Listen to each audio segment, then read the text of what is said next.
Thank you. Senator Roberts. Thank you. Last weekend, across every capital city, as well as Cairns and Mackay in my home state of Queensland, thousands of Australians came out to protest this Labor government's Digital Identity Bill and the evil agenda behind it. Everyday Australians recognise this bill as an attack on their freedom, privacy and way of life. The Brisbane rally in King George Square, in the heart of the Greens electorate of Brisbane, drew more than 1,000 everyday Australians. The crowd displayed a level of awareness of national and international issues that must be making those who mock one nation nervous.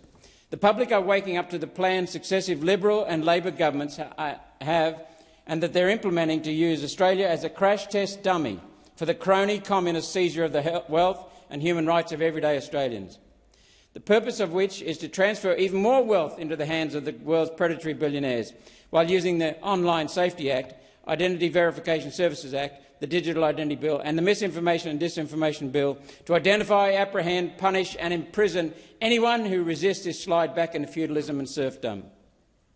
Free speech defends every other human right.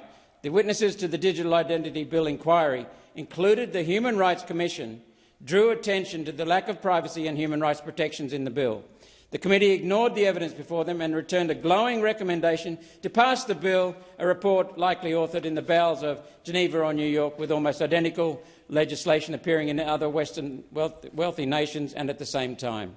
And then the bill passed through the Senate with debate guillotine. Not one word of debate to air Australians' views on this hideous, far-reaching bill.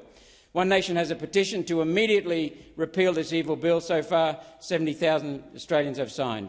The Albanese government now needs to do something they have so far refused to do. Listen to the public, to the people.